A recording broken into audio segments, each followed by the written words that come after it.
Today we're checking out an absolute legend, the NVIDIA GTX 780. This GPU released all the way back in 2013, the same year as the PS4 and Xbox One first hit store shelves. And to truly test the limits of this classic GPU, we've paired it with high-end hardware, the Intel i9-13900K, the Z790 motherboard and 64GB of DDR5 RAM. Basically, we're making sure that the GPU is the only bottleneck in today's test. Now, let's see if this legend can still shine in 2025. But first, let's take a moment to talk about the specs of this relic. The GTX 780 was based on the Kepler architecture and features 2,304 CUDA cores with a base clock of 967 MHz and a boost clock of up to 1,020 MHz. It includes 192 texture units and 48 ROPs, along with 3GB of GDDR5 VRAM, all via a 384-bit memory bus, providing a total memory bandwidth of 288.4 gigabits per second. The card runs on a PCI Express 3.0x16 interface and draws power through one 6-pin and one 8-pin connector, and additionally it has a TDP of 250 watts. The GTX 780 supports DirectX 12 at feature level 11, OpenGL 4.6, OpenCL 1.2 and Vulkan 1.1. It supports a maximum resolution of 4096 by 2160 and can use up to 4 displays at once.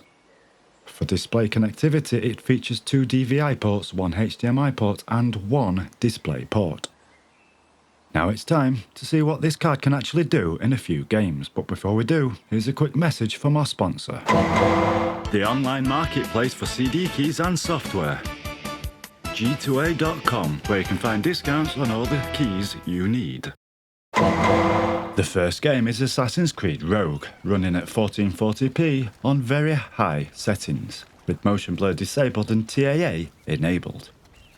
Back in 2013, NVIDIA released the GeForce GTX 780, and it was a huge deal for gamers. This card packed a serious power, almost matching the flagship GTX Titan. For anyone building a top-tier gaming rig back then, this card was the dream. It was one of those maybe one day that you just drool over. Now fast forward 10 years and the PC hardware world has totally changed. That once top-of-the-line card you can now grab for next to nothing. I actually found this one on eBay Marketplace for just £20. That's like $25, seriously. These things are super cheap and easy to get your hands on today. In Assassin's Creed Rogue, the GTX 780 averages 62 FPS, with 1% lows of 48 FPS and 0.1% lows of 28 FPS. Their next game is Borderlands 3, running at 1080p resolution with medium graphics settings. Motion blur is disabled and FXAA enabled. If you compare the previous generation GTX 660 Ti to the GTX 780, the performance difference is huge. The 660 Ti struggles to keep up with this game, delivering only around 45 to 50 frames per second. Barely playable. Now, slap in a GTX 780 and suddenly you're looking at a huge jump in performance. Some games saw an up to 80% boost. Back in 2013, that kind of leap in GPU performance was massive. Fast forward to today though, and those big jumps are pretty much a thing of the past. For reference, on the GTX 780, Borderlands 3 ran about 57% faster than the 660 Ti, giving us an average of 74 FPS, with a 1% low of 61 and 0.1% low of 22 FPS. Next up we've got Company of Heroes 3, running at 1080p with medium graphics settings. Company of Heroes 3 is the latest entry in Relic Entertainment's long-running real-time strategy series, and it pretty much nails that classic mix of tactical combat, squad-based gameplay and big cinematic destruction the series is known for. This time around, the action moves to the Mediterranean during World War II, so you'll be fighting across North Africa and Southern Europe. So, lots of dusty coastal towns and bombed out villages. It's a nice change of scenery and it really gives the game a fresh new vibe. This is one of my favourite games and I've played it since the original back in 2006 I believe. Anyway, in Company of Heroes 3 the GTX 780 delivers an average of 35 FPS. with 1% lows dropping to 19 FPS and 0.1% lows at 16 FPS. Up next, we're diving into Days Gone at 1080p resolution and on the medium graphics settings, and yep, a motion blur is off yet again. These days, whether I test a game, the first thing I do is hunt down and murder motion blur, depth of field and every other grainy cinematic effect that the developers thought was cool. Motion blur turns everything into what looks like a chaotic night out at a neon-lit club, minus the, fun, so to speak. I know I'm not alone, as tons of players seem to just slam off that switch on these effects because honestly they don't make the game look cinematic at all. Now, enough about the game, let's talk about driver support for the GTX 780. The last official game-ready driver was NVIDIA's 473.81 that released back in March of 2024. And basically that means that Kepler GPUs like the GTX 780 are now on legacy support. So there will be no more optimizations for newly released titles after that date.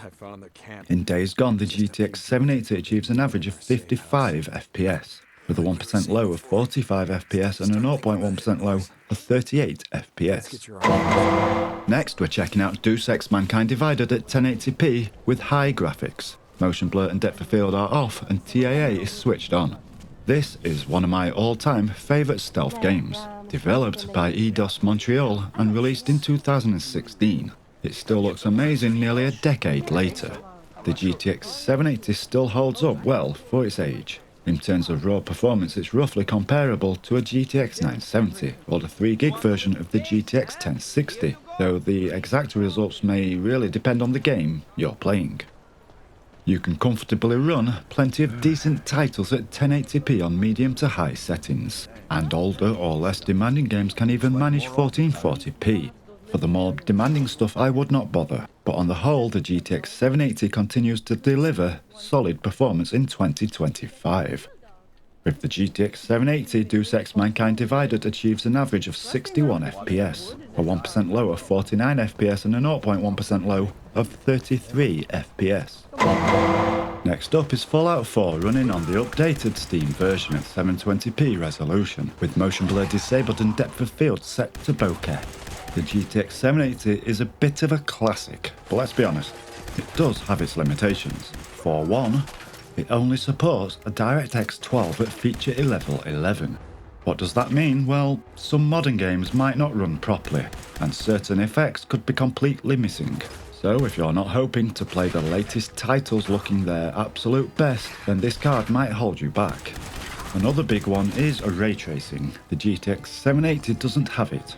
Those realistic lighting, shadows and reflections you see in new games, well, I'm sorry, but this card just can't do it. Then there's the upscaling, NVIDIA's fancy DLSS. That is also not supported.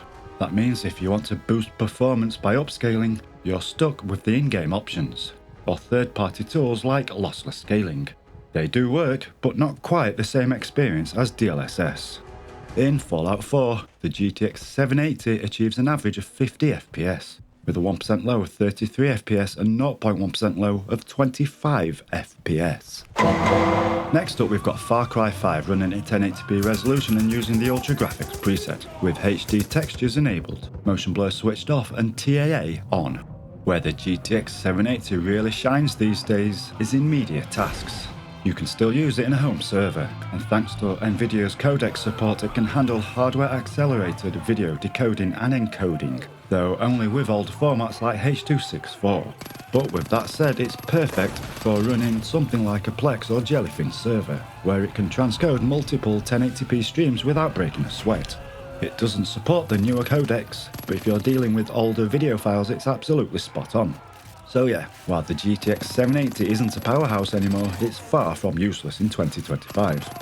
It's still a capable little card for media servers, and anyone who enjoys squeezing a bit more life out of older hardware.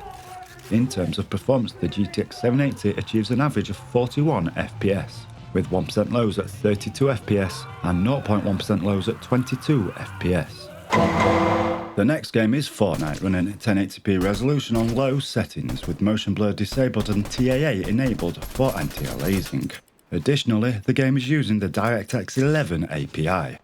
By 2025, the GTX 780 is definitely showing its age, but it's not completely out of the game just yet.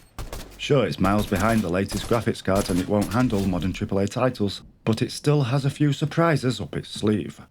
For gaming, the GTX 780 still delivers a surprisingly solid experience with older or less demanding titles. It shines in esports games. Titles like Counter-Strike 2, Valorant, League of Legends, Dota 2 and Fortnite run exceptionally well, often reaching high frame rates at 1080p with medium to high settings.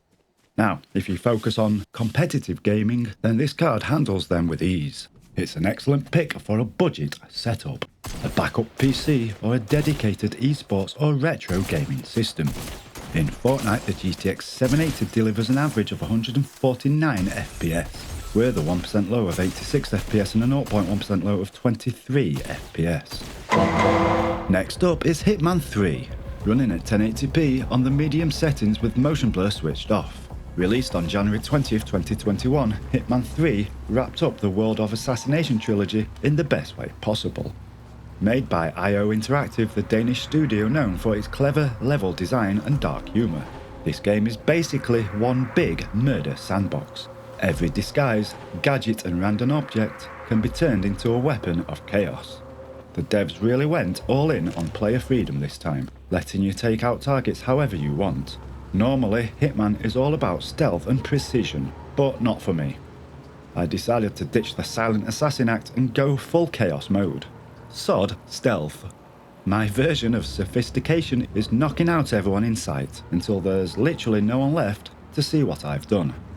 Performance-wise, the GTX 780 handles it pretty well, hitting an average of 66 FPS, with a 1% low of 52 and a 0.1% low of 49 FPS. And finally, we've got Mafia 2 Definitive Edition, running at 1080p with high graphics and MSAA turned on. This one hits a smooth 85 FPS on average, with dips down to 40 FPS for the 1% lows and 36 FPS for the 0.1% lows. So, what's the final verdict on the GTX 780 in 2025? Honestly, it's kind of incredible. This little relic from 2013 still manages to play some decent games. Sure, it's no RTX 5090, it won't run the latest AAA games, but for 1080p gaming, older titles and even competitive esports games, it's surprisingly capable. The GTX 780 still gives a solid experience, and let's not forget its strength outside of gaming. Media servers, Plex, Jellyfin and light content creation. It may be a classic card, but it's far from useless, and what really stands out is its value. You can grab one of these for next to nothing today, literally 20 quid, which is what, $25? That's insane. When you think about it, especially compared to modern GPUs where a decent card can cost hundreds of pounds, it's proof that a well-built GPU can still play games in 2025. Thanks for watching. If you enjoyed the nostalgic dive into a bit of tech history, then don't forget to like and subscribe. I'm David James and I'll hopefully see you next time.